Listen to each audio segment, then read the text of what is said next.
Kia ora koutou. Let's get underway. Welcome everyone to the Power of Five. The Power of Queer Worlds, brought to you by Same but Different, Aotearoa's only rainbow literary festival. Would love to thank Creative New Zealand for their kind and generous support to make this festival possible.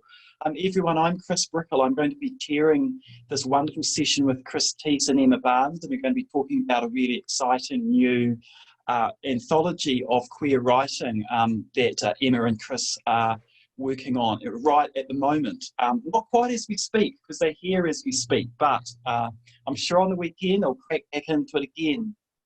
So in this session we're going to have a bit of a think about queer writing now and what that all means and how we might understand queer writing in Aotearoa in particular. So I'm going to turn over to Chris and Emma just first to encourage them to talk a little bit about the book project. If you'd like to comment, you can use the Zoom comment function, and at some point we'll kind of come along to those comments from the audience and work them into our conversation. And we'll last for maybe about an hour or so, and yeah, there'll be time for your input to come in, and then Chris and Emma to reply, a little bit like a Facebook Live kind of. This is being streamed to Facebook as well. So yeah, over to you guys. Tell us about this project. Right. Now we're going to out-polite each other for who goes first, but you go. Oh, kia ora everyone. Thanks for joining us tonight. It's really exciting to be here and to speak with Chris and Emma about this project that we've been working on for just over a year now, I feel like, yeah. So yeah, no, I'm really excited about to talk to you all about it. So I guess the genesis of the project was me meeting an Australian poet called Michael Farrell, who reached out and wanted to know more about what was happening in Aotearoa in terms of queer writing. And so we had a coffee when I was in Melbourne, and we started talking about a book that he actually put together in the early 2000s, which was a collection of gay and lesbian poetry from Australia. And he's sort of asked if there was an equivalent in New Zealand, and sadly the answer was not really.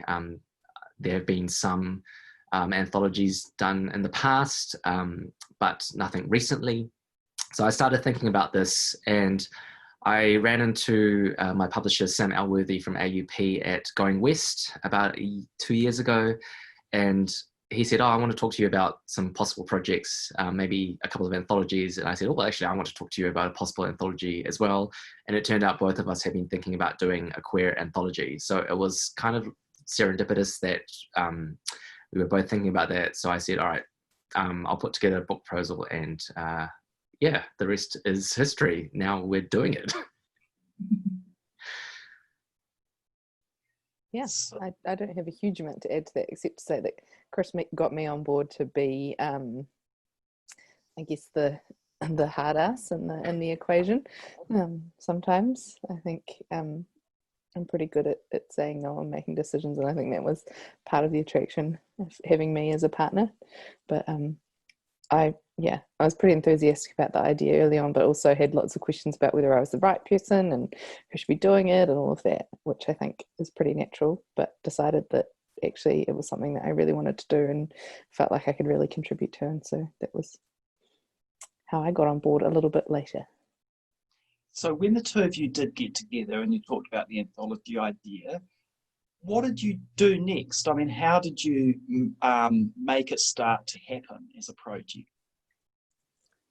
Yeah, I guess it all began with the book proposal that went to AUP, and we had to sort of set out what we were hoping to achieve with it and what we wanted to do in terms of the process. And I think for us, it was important that we tried to capture as many perspectives as possible. And we also didn't want to just limit ourselves to poetry, because we're both poets, but we also knew that there was a lot happening in other genres.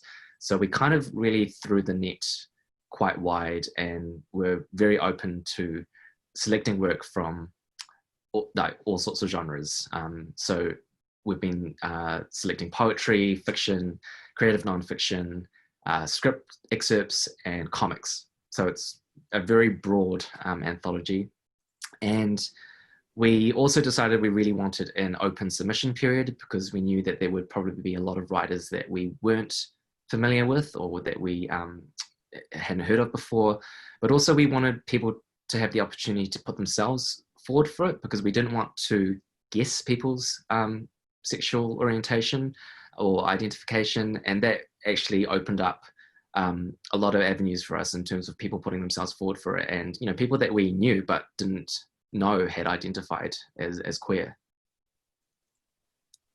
So how did you get the word out, and how did you kind of create that interface with people who may be kind of interested in being involved? How did you, yeah. Should I answer that one? Yeah.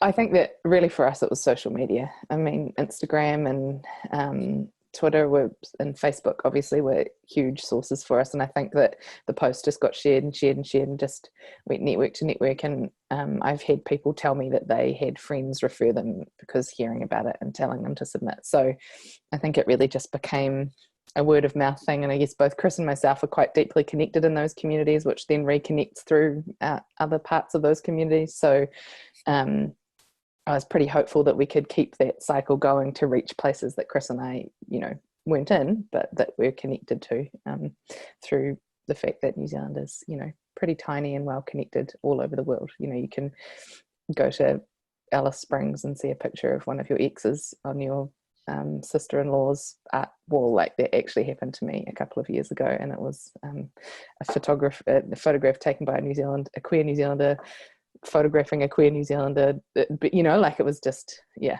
So that connection was, I think, really what did it for us. Yeah, and we had people approach us as well to say, have you considered this person and this person? So word was definitely getting around, and we were definitely getting suggestions as well. So geographical spread, I mean, did you have New Zealanders working overseas who contributed, people all around the country? I mean, you got quite a big kind of net. Yeah, there were quite a few people who submitted from overseas who are New Zealanders. So that was really heartening to see that had reached them. The word definitely got around, and we definitely feel like we reached a lot of people. We were, I guess I'm always sort of a bit cautious about these things, and I never really know how it's going to go out, pan out, and I was really overwhelmed by not only the reach, but then that translated into the number of submissions that we received, and it was very, very overwhelming. Wow. So how many submissions? Like, how big a thing did this become? Well, so we had more than 160 open submissions received, and we had identified sort of a number of writers that we were going to read and consider. So all up, I think we considered about 230 writers. The open submissions, when we compiled it all, it came to over 1,000 pages. We had all these ideas that we were just going to print them all out and read them and lay them out in piles. And then when it came to that, it was like, oh, that's not going to happen. Let's save some trees. I can sense a sequel, but maybe I won't ask you about the sequel until you've done part one, because otherwise, Yeah, and a little break in between, it's a lot of, I think it is a really big job, like from the fact of reading and all of the writers, but also I think that there's a extra component that I definitely know that I feel, and I'm sure that Chris feels as well, which is it's such a serious and important thing, and I want to do such a good job that I think that it has this weight and importance to it as well that comes along with it. So yeah. So tell us a bit about the kinds of topics that people are canvassing in this work. Yeah. So when we put the call out for submissions, we did say that we weren't looking for explicitly like queer themed writing. We wanted to see everything that people were writing. We didn't want to sort of create that box and try and force people into a particular box. And for the most part, it was quite a mix of things, but we could go into this a bit more, but I feel like a lot of people did deliberately submit queer themed writing to prove that they were gay or queer, which, that's fine too. But, we were really open to anything really. And, I don't know about you, Emma, but I suspected that we would receive a lot of coming out stories, but it wasn't actually the bulk of the submissions. We got a lot of stuff about relationships and love, which was really, really great. And, understandably a lot of political stuff as well. Yeah.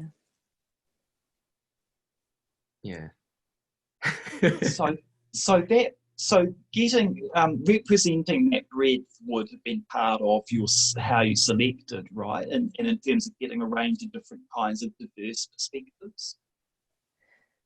I don't know. I don't feel like, so we started like thinking out that we'd track everything, but actually it's really wild to try and track who everybody identifies as, particularly because we also were like, you don't have to prove anything to us. And actually I added to the auto reply on our inbox because lots of people were like, I'm not really queer enough. And so after a few of submissions that said that, I just added an auto responder saying, look, if you are self-selecting in, that's enough, like that's all you need. And so tracking it became kind of a bit weird and hard. And I guess that Chris and I probably were following our nose more on what was interesting to us, maybe, rather than tracking individual groups. But also what it has ended up with, I feel is quite a lot of, like we were really lucky that we'd identified a lot of Māori writers and a lot submitted, and a lot of those are really young writers, which is also really awesome and vibrant. And then I feel like we've had a lot of trans writers and non-binary writers come along, and for me that's really interesting because I'm non-binary. Depending on how you view the world, I'm either trans or I'm not trans. I don't know if I have a position on that, and I think that maybe there's some impact to really wanting to be represented. And so sort of, I guess for me, I think that we actually were really lucky in that people really genuinely responded to us from all sectors, and that was sort of how it's happened, rather than having to sort of measure each individual thing and really super pay attention to it, if that makes sense. Is that a fair summary, do you think, Chris? Yeah, absolutely. Yeah. So how many writers are in the book, and how many submissions are there in the book?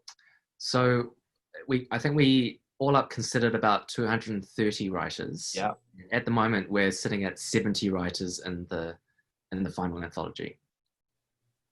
And one piece per writer, or is some people allowed to have more than one?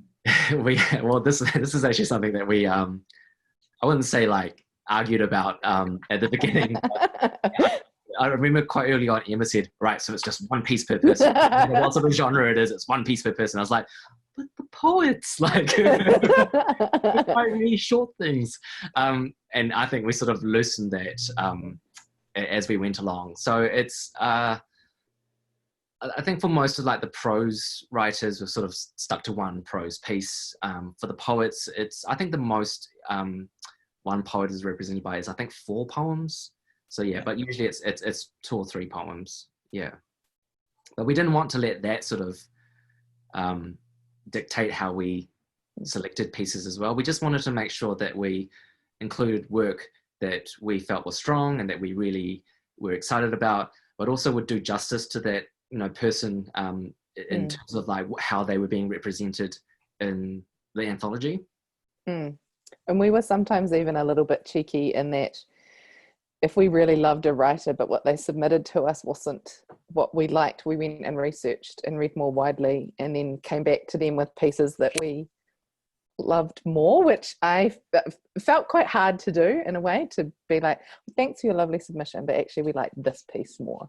But because we're doing an anthology and it doesn't matter if work is published before or not, it seems like it was better for us to actually have the work that we wanted in there rather than just saying no to a writer that we felt should be included, so it was kind of, yeah. So some work is new and other work is reprinted, right? So it's a combination of both of those kinds of Yeah. I just had to pull this off my bookshelf. You probably can guess what I'm going to hold up now. My question is, this of course is Best Mates, which Peter Wells. What a show off, it's right there. if this is part of the genealogy or the history of your book, I guess, in a way, I mean, the cheekiest question is, are you going to have a controversial cover like this one? We haven't got to the cover yet. No, we're so far away from the cover. We know it's going to be fabulous, but we don't know what it's going to be yet. Are you going to break any copyright rules like this fantastic wee volume did? Probably not allowed to do that now. I don't know. I think these days it would be, impossible to do stuff like that. Yeah. But we would like a really nice cover, and I'm sure that we'll get a really nice cover. But yeah. I guess, I mean, I'm interested part in this because this, of course, was styled as very much as gay men's writing. And in a sense, your collection, which is so much more diverse than that, speaks to a kind of an interesting set of shifts, doesn't it, in terms of how queer writing is portrayed. You know, we've moved away perhaps from really gender-specific rainbow community writing to something broader.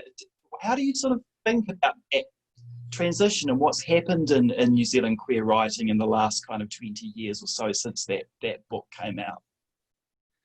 Yeah, I think early on in my conversations with Sam from AUP, I said to him, like, I don't want to just stick to one genre. Like, I could have easily have said, I'm just going to do queer poetry because that's what I feel comfortable with.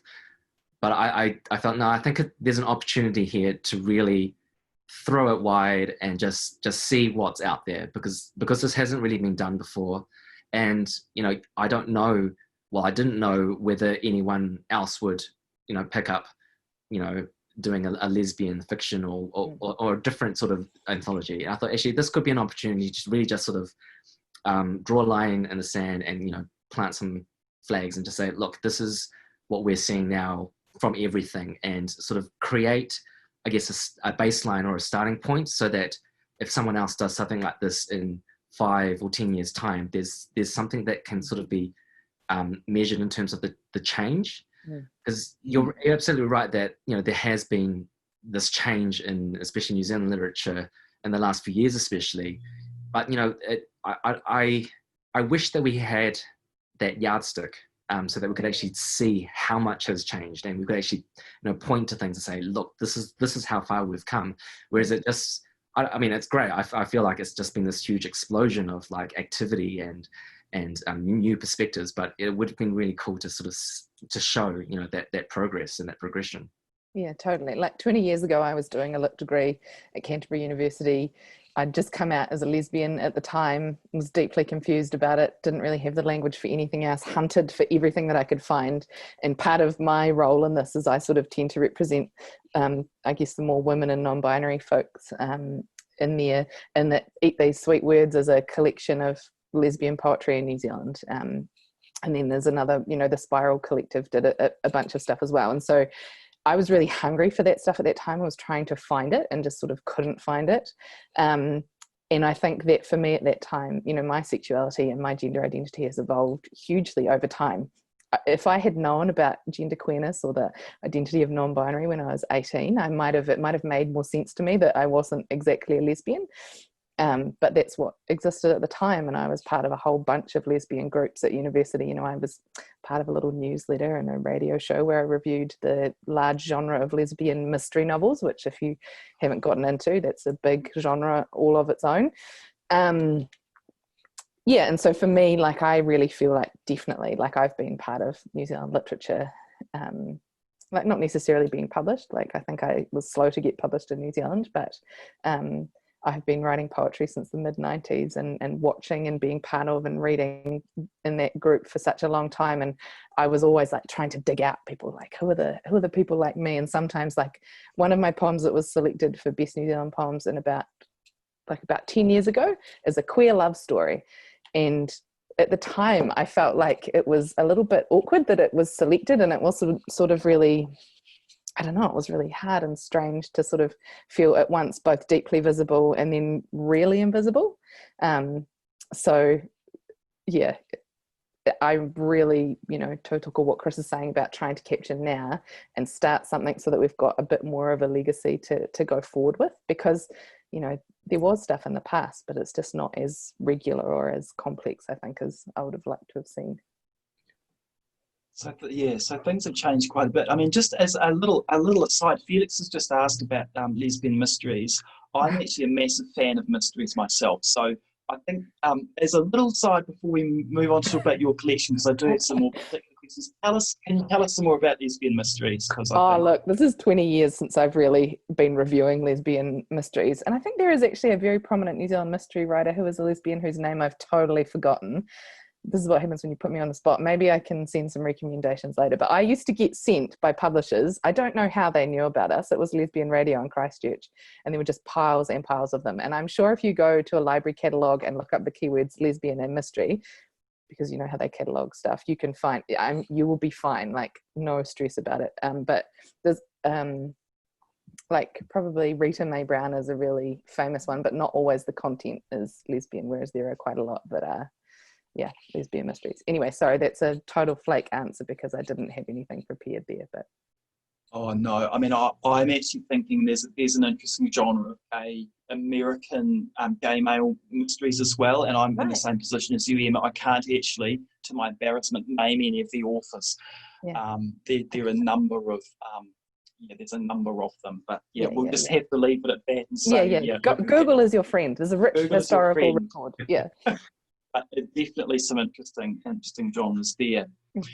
Can you say a little bit about the non-fiction kind of element of the book? Because I think one of the things that's really exciting about this is not only that it ranges across lesbian, bisexual, gay, transgender, genderqueer, but also ranges across a kind of set of genres, which is really quite unusual in an anthology like this, and I think is going to be really one of its strengths. So can you say maybe a bit about non-fiction and a little bit about how it relates to the other types of work in the book? Yeah, I think this sort of comes back to the representation thing that, you know, gay mystery and lesbian mysteries, I think a lot of people want to find themselves in the genres that they enjoy reading, right? So I've just written this essay about queerness and comics because, as a young teenage boy, I really wanted to see queerness in comics, and it was kind of there, and comics can be sort of homoerotic in some ways, but back then I really wanted some explicit queerness. I wanted someone to actually say, yes, this character is canonically queer. And these days there are lots of, especially like marquee characters that are, that they've confirmed, yes, they're queer. And I think for us, as well as sort of wanting to show as much as possible, we wanted to allow people to see that actually, yes, if you like poetry, or if you like nonfiction, or if you like fiction, yep, there is definitely a queer writer or queer writers out there that fit that bill, and that, we want to try and give you some signposts and guide you towards that writing. And I guess the nonfiction that we've selected is quite a mix. Some of it's very sort of personal essays, and then there's some stuff that's, I guess, bordering on the slightly academic side. Yeah. Wow. Yeah.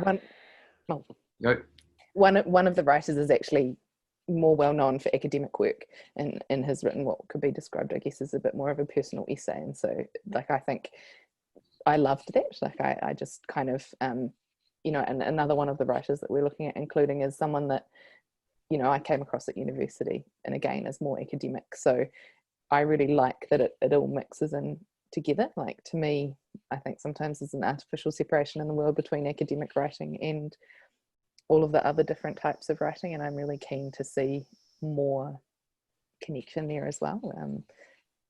Ultimately, I guess, yeah. I think that's a really, really important point, Emma. And I mean, my feeling now within academic writing is that there's more of a focus on academic writing, which is, well, two things that academic writing hasn't necessarily been. Firstly, well written, and not that really solid kind of prose that actually just isn't very nice to read, even if you know the jargon. And the other form of academic writing, or the other kind of impulse, I guess, is that writing which is much more accessible to a general audience. And that's been, I mean, in a sense, that's in Australasia, that's been really spurred along by things like The Conversation, the website that invites academics to talk about issues that relate to current events. And so those kind of that kind of emphasis has really forced a bit more of a focus on making academic writing nice and making academic writing actually nice writing. So there's maybe a coming together a little bit of academic writing and other forms of writing. That real hard barrier, I think, is starting to break down, which is I'm so. Yeah. I mean, I think it's a thing in poetry. There's like the page poet, the performance poet, then the kind of, where does the academic poet fit in there? And I definitely at university, I did it. I wouldn't say I was very good at it. It's not how my brain works. But some of the ideas that I came across there, I want those to get outside universities, you know, and to be something that everybody just is exposed to and can see and read and feed back in, you know, like, so yeah. Yeah, I mean, that in the university setting, that's increasingly known as translational knowledge. So it's the idea of translating kind of academicness into something that's, you know, more accessible and relatable. But at that point you made, Emma, too, I love that thing where someone who's used to one genre of writing, say academic, and then starts to write essays which do reveal things about their own kind of life, and they themselves break down that barrier. Is really, really nice. Some of my favourite academic writing is writing that does just that. Yeah. I guess at heart, I'm just really nosy. I love people. I love hearing about lives and probably talking a bit too much about me, but like how I came across queer stuff as a hungry teenager, like just wanting to feel normal, was by cruising the tags in the library, you know, like lesbian keyword, click on it and see what was there. And so I would love for that not have to be a reality. I mean, it's not now, I know that, but still, you know. But that, like, one of the first books I came across was Peter Fisher's book, The Game of Steak, which was published in 1974. And for me, weirdly, the most memorable part of that is where he talks about his life with his partner and their dog. I don't remember much about the rest of the book, but that's the bit that really appealed to me, that sense of someone having a personal life that they were actually willing to talk about, and it wasn't just about the political ideas, although that was an important part of it. It's a fantastic book, incidentally. Yeah. And that's why we really wanted that sort of, like, it doesn't have to be queer sort of angle when it came to open submissions or the stuff that we were reading, because it's just like, you know, we just want to give people a chance to show that, you know, they have lives as well. That, you know, sometimes the queerness doesn't define them, or it's not the biggest part of their life, but you know, we just wanted to show that. Yeah.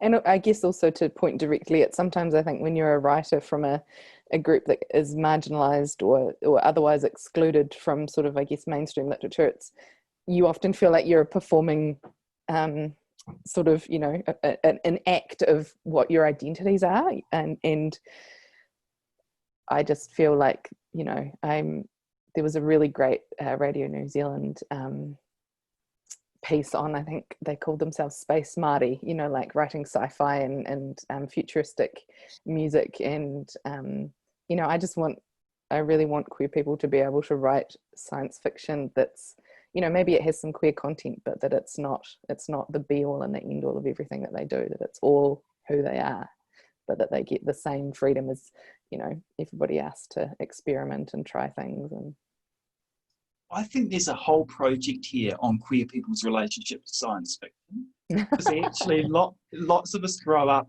really interested in science fiction. There's something about the kind of alternative universes are possible kind of thing, and that the horizons are infinitely kind of movable and shifting. So I think, do you have any science fiction in here? I mean, maybe this is another project, but I think there's something there with sci-fi, I think we do have something that we can call sci-fi that I argued very strongly for, because I read everything. Like, I don't believe in all those artificial distinctions. You know, I love werewolf fiction, for instance, really happy to own up to that.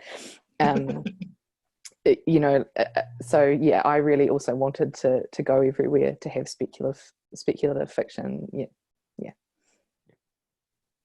So, I mean, as we're talking, I guess, I mean, I've already suggested a sequel, so now we've got a sci-fi sequel as well. So by the time maybe someone else could do those books. Like, the ideas are free. Like, yeah, you know, yeah.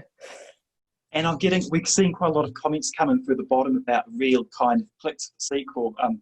Thanks, Liz. And also, yeah, keenness around sci-fi. Like this is definitely, and werewolves thing. So this is, yeah, we've hit a nerve here. I think. Okay, cool. Secret werewolf lovers. I mean, you know, werewolves, there's strong metaphors in there, I think, for you know, people. Yeah. Yep. So tell us a bit about the poetry. Wow. We actually did, the last time we had a catch up about it, we sort of like did some color coding just to see, you know, just that the ratio of poetry to the other ones. And, you know, poetry does figure quite strongly in the anthology. Surprise, surprise. I figured this. Yeah. However, having said that, we did receive, I think, more poetry submissions than any other genres. So, you know, bloody New Zealand has more poets than, you know, than it probably needs, but that's a whole other story. Hey, rough. No, it needs everyone. I jest. Yeah. So yeah, there is quite a lot of poetry in it. I was really excited by the really experimental stuff that was coming through as well. We've got a couple of, well, a few poets whose work I'm just like, I apologize in advance to whoever who has to typeset our anthology. It's very complicated. Yeah. I mean, it looks so beautiful on the page, but you know, that's the sort of stuff that we're starting to see come through in the poetry. Just sort of all those different possibilities of what can be done with poetry, which is really exciting. Is this the first queer poet, first anthology that has specifically queer poetry in it? I can't think of others. Other anthologies. Oh, am I imagining this, or it depends what you mean by queer poetry. Yeah. So there's a New Zealand, like one of the little books that we referenced. There's a couple, and I'd say that you could stretch it to say that there were queer writers in there. Like Eat These Sweet Words is one that's. Oh, you mentioned, yeah. And Spiral Collective is another one that I think they did a series of. When Two Men Embrace, yes, is one that's just popping. Yeah. So, I think it's definitely not the first. I'd say it's probably the most. Like the history is pretty siloed gender-wise. Like it tended to be gay collections or lesbian collections with maybe some bisexual women in there, but we're sort of aiming to move out of that sort of space. Michael's just mentioned that queer Best Mates has poetry, and I can see it as a So yeah, we've got a few examples, but in many ways it's the blending and diversity across this that's really exciting, right? Those you mentioned the silos in there and the possibilities to break down those kind of silos and categories. Ben's just made here about folk working in poetry too. So, I mean, that's one of the real possibilities about this, right? It doesn't matter anymore about drawing those boundaries. No, not at all. So, and as like Emma said before, we weren't looking at trying to tick off, you know, we must have so many bisexual writers or so many trans, you know, it was just like, we just want to consider it all, and that didn't factor into the decision making. We wanted to, you know, and make sure that we included as many as possible, but it wasn't going to like push someone else's submission across the line, you know, compared to another person's. Yeah, and I think quite organically, as I said before, we've got a really good spread of a bunch of trans writers and non-binary writers, as well as more cisgender people, and so like there's great representation across, you know, even like a lot of people wrote to us in their submission and said what their particular identities were and how they defined themselves, and you know, it's still, I guess, a discussion for us in terms of I very much am sort of consent based around that stuff, and so I think that it's up to a writer what they put in their notes when we get to that point to identify them. I just want them to self-identify as part of that entire grouping, and for us to have, you know, a little bit of knowledge to work with. But for me, it was enough to know, you know, that you're included, that you are part of the community, and that we build it out of those submissions and those people that we'd identified that we knew of through our own connections, etc., and our own study, I guess, as well. Yeah. Wow, this I mean, this is going to be so awesome. Can you tell us something about the time frame when we might see this cornucopia of wonder appear as an object, which is no pressure. no pressure. So we are a little bit behind, and there's a number of things, like COVID really threw things out in terms of our ability to access some material. You know, as I said, we received a lot more than we anticipated, and when people keep throwing names at you, it's like, all right, I'm gonna have to add that to the list and make sure that we consider that person thoroughly. So I underestimated the amount of reading and research that we would have to do. So it did push the original timeline out a bit. We're in the middle of sort of locking down the manuscript and sort of making those final selections. And hopefully we're looking at maybe like a mid-year publication next year. And yeah, fingers crossed. So a winter book launch. Yes, when you say it like that, it does sound, I don't know, we can have a really good winter party. Oh, and Auckland doesn't have winter. I mean, I'm in Dunedin, and it's wintry. Yeah, I've worn a t-shirt in Auckland in July. So, I'm in Aotearoa Valley in Wellington at the moment, where it is definitely very cold. I don't know if you can tell that I'm like snuggled up in some like warm clothes, but yeah. I've got the heater on right next to me, and I'm kind of shivering a little. Yeah.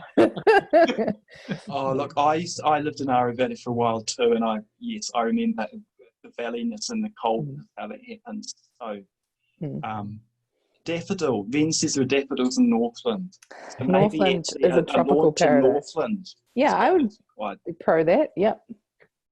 Maybe we'll do a launch all over the country, and by the time we get down to the colder places, it will be summer. And as people are pointing out, mulled wine kind of will deal with some of that problem. So. Yeah, I suppose that's true. So just while we're kind of yes to launching Janice's all over the country, Okay. I think so this look, is. I can't just off the cuff say things. I'll get myself in trouble.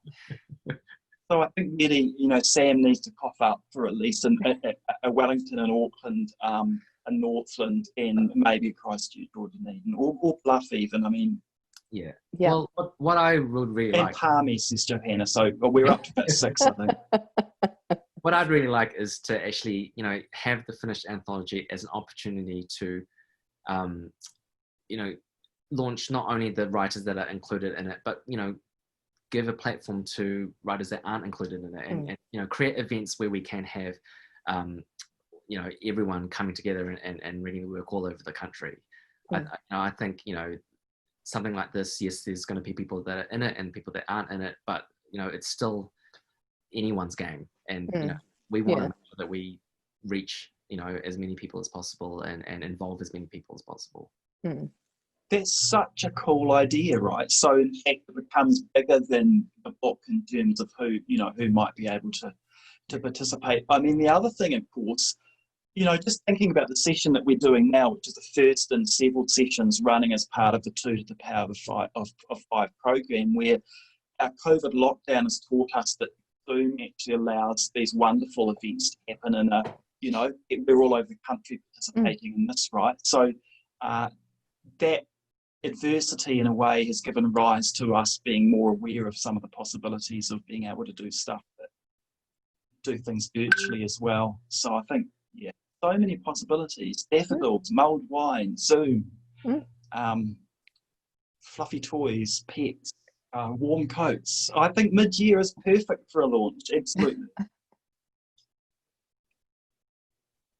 We'll work on it. But you've got a bit of work to do before that, and we need to find a suitably controversial cover and all of that kind of thing. I don't know if 2 people looking like they might kiss on a cover. Are they actually kissing, or are they just looking like they might? Oh, they are. Okay. Yep. Yeah, but remember this was 1996, and the forces of conservatism in Auckland really didn't like that. Didn't like it. Yeah. I think nowadays things have moved on slightly, somewhat. Yeah, and well, and that's true actually. The point you just made about the coupledom, yeah, widening that out. Okay, well, are there any other things, Chris and Emma, that you'd like to just kind of put forward in terms of while we have people here saying a little bit more about any aspects of the book, or does anyone quickly want to hop into the comment? Hang on. Simi's point here, approximately how many writers in the anthology are previously unpublished? I haven't quite crunched the numbers on that yet. On that one, yeah. That's something that we do need to get some information from the writers themselves. I know of, I think, at least 2 or 3 that had not been published when they first submitted, but have since been published. But there are a lot of people who who don't have books, or who are still in those sort of early stages and have just had a few poems and journals and things like that. So we've got quite a significant number of sort of newer emerging writers, which is really exciting. And I feel a bit like one of those hosts of it, the TV current affairs show, where they always want numbers and targets. But I mean, what proportion of the work would be previously unpublished during that? Probably from the, I guess the open submissions was probably obviously where most of the unpublished work came from. I don't know, Emma, would you? Even then, I think actually probably the majority of it will be, like, I'd want to say something like a fifth at most would be unpublished, but that's just complete spitball and I might be totally incorrect. But I think that, yeah. Oh, I don't know, maybe I'm wrong actually. Because if I think about more of the creative non-fiction pieces, some of those are unpublished. Yeah, it's a challenge. We'll have to get back to you on that one when it's possibly published. Now, talking about challenges, Sam has just set a challenge to us in the latest comment. What's the most challenging and or the most exciting thing about publishing anthologies representing queer LGBTQIA communities? There you go, there's a juicy one. I feel like it's the responsibility. Like, that has always been like at the back of my mind since day one of putting the proposal together and then sort of putting the call out and starting to receive the work. It's that responsibility of, being trusted with people's writing, a lot of which is very personal, and in some cases, dealing with a lot of difficult subject matter. And making sure that you are giving every single piece of writing the attention it deserves, which is why it did take us so long to read everything, because we didn't want to just sort of read it and make a snap decision straight away. Like, I definitely read everything at least 2 or 3 times just to make sure, because I think, Emma, you read everything in alphabetical order. And in some cases, you didn't even know who had written some of it because you were reading the compiled PDF, where I was sort of randomly cherry picking pieces. So, we both were reading it in a slightly different way, which meant, especially for me, I wanted to go back to some of the earlier stuff that I had read just to make sure that I had given it, the same attention, to the stuff that I read later and had something to compare it to. Yeah, I basically the same thing, the responsibility of it. Like, it's so complex, gender and sexuality, and like, if you think about just the systemic factors that are present in the lives of trans people, of Māori people, of there's a whole range of people who are really affected by the way we've set up the world, and in some ways I think it's quite, maybe not naive, but like, this is really an amazing thing, but it's also really heavy, and I think that was reflected in some of the submissions that we got. There was a lot of violence. Reading that 1,000 pages, I often had to stop because I was reading them alphabetically, as Chris said, and that sort of maybe changed the shape of them in a way that was different to Chris's experience. Because it's very difficult to read that over and over, if you've had experiences in your own life with that sort of violence or trauma, etc. So a responsibility to do justice to the work, to do justice to the people. And the reality is that we're both tauiwi, trying to write this in New Zealand, still undergoing colonization, like not wanting to further colonize our subjects, you know, like there's so many pieces to it, and thinking through it and trying to do a good job with what you've got, as well as something that I feel very, you know, heavily as a Pākehā writer. And so, yeah. And I think the more that people told us how excited they were, how great it was going to be, you know, that sort of weight just keeps dropping. It's I know. Or the happier that they were telling us that it was us. I was like, why are they so happy that we're doing it? No, you know, like, but yeah. But also a huge privilege, though. I just also really want to reiterate that, like, it has been like an amazing experience for me to be able to do this. It feels like I definitely think about my queer ancestors. Like, I don't know necessarily that there are any in my family. Like, I think I've spotted one possible queer in a family reunion once, but I think about, you know, all queer writers back through time as my ancestors, and I spend a lot of time studying them and, you know, wanting to also do a good job for them as well, you know. So there's quite a sense in which this was quite this was quite an emotional experience for you too, in terms of working with people writing and kind of feeling your way through it and responding. How you've been entrusted with this work, and it's also something that's quite powerful emotionally for you as editors, and will be for the readers as well. Yeah. And, you know, I'm very grateful that people trusted us with their work. Like, it's such a strange feeling and position to be in, to be given, you know, work like that and to be trusted. And, you know, we definitely did not take it lightly. And as, you know, like Emma's experience, you know, there were some times where I just had to, you know, I finished a piece and I just had to step away from it because it had affected me so much. And then you sort of come back to it and you thought, all right, you know, we can do this. Yeah,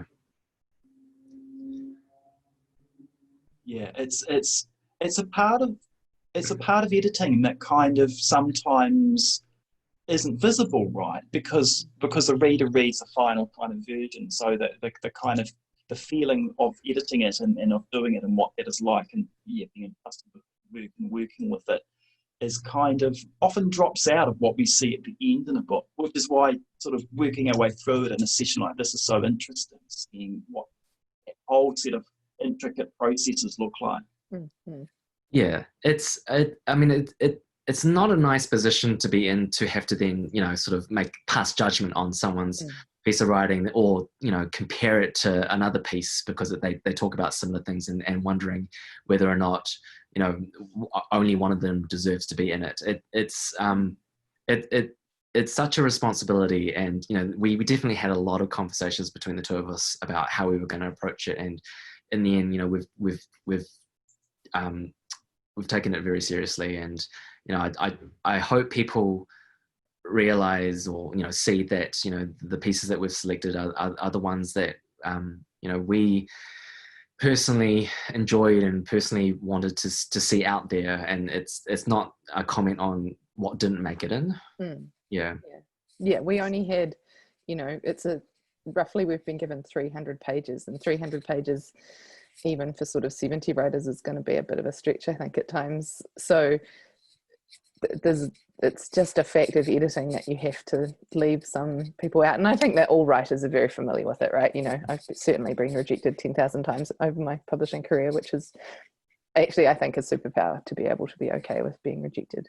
I also, though, do want to like, I'm really open to hearing criticism about things that we could have done better. Like, I think that, you know, we can only do what we know at the time, and that there are always people who can point things out to us where we've maybe made an oversight or a poor choice. And for me, that's a really critical part of going forward and carrying on with writing, is hearing about that. Like, I think that sometimes I wish there was a stronger critical review sort of, I don't know, framework, process, way of being in New Zealand writing that talked about some of those aspects of work from a more political perspective, because I don't think that always happens. But I'm very open to that, even though obviously that is hard to hear when you've put a couple of years of your life into a book that you feel a deep responsibility for. But yeah.